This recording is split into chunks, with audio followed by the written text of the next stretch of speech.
Hello everyone, welcome to 3ddesignacademy.com. In this lesson, we will learn about the stretch tool. Now, the stretch tool is one of the most often used tools in Alias, and also it is one of my favorite tools.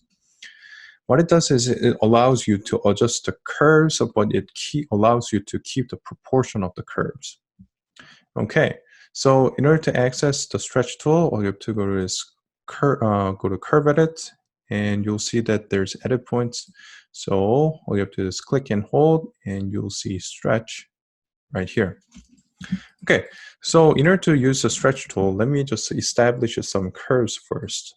So let's say you're trying to build a car, and you're trying to lay out some of the basic curves in order to establish the side profile. So let's say I want to use the edit point curve and I want to match it like this.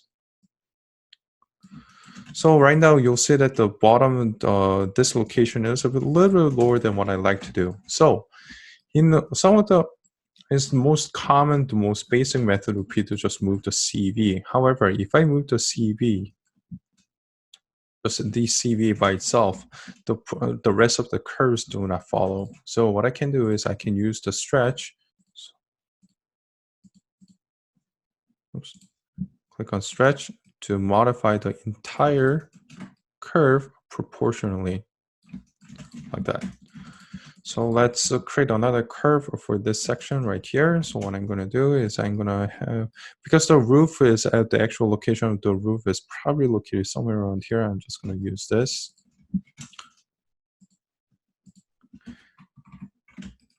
What I'm going to do is I'm going to try to match right here.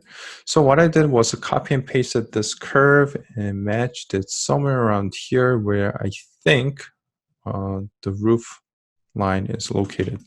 So also in this example, if I were to match this curve right here along this line, right inside the roof rail, I would have to move the CV. So 1, 2, 3, and 4 to sort of match it.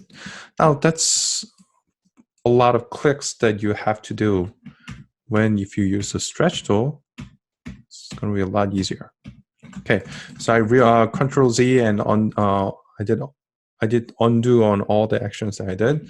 So what I'm going to do is click on stretch, and I'm just going to click near the end right here, and I'm just going to use my right mouse button to just restrict my movement to up and down, and establish it like this. And I was able to do this with just one click. Oh, maybe 2, because I had to click on the curve itself and I had to move it up.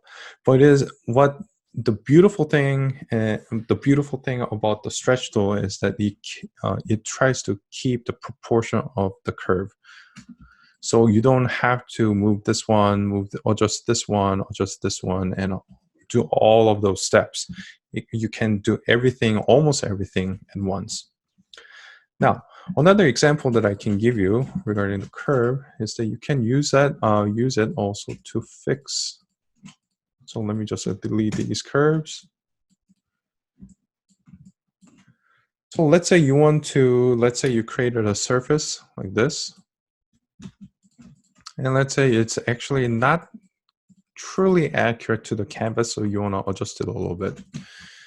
So let's see. If you go to side view, you'll notice that this side is actually a little bit higher than what the canvas or the blueprint of the curve says. So what you can do is use the stretch tool in order to modify. So I think the bottom one is pretty close or where it needs to be. We just have to fix this one. So what you can do is use stretch, grab the curve, grab the side that you want to modify, and just drag it down like this, and you're able to fix it.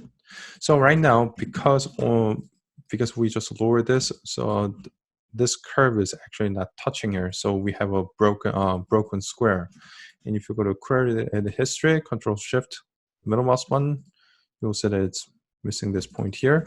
So all you have to do is just use stretch again, click on it like this, and I'm going to use curve curve snap, CV snap by using control, and I'm just going to snap it, click right next to it, but not on it, like this. And we got our square back. You'll notice that it's no longer in a dashed line, it's a solid line, and we were able to fit the scan exactly, not to fit the scan, fit the canvas exactly like it is intended to be. And that's a stretch tool. All right, that concludes this lesson. Thank you for watching.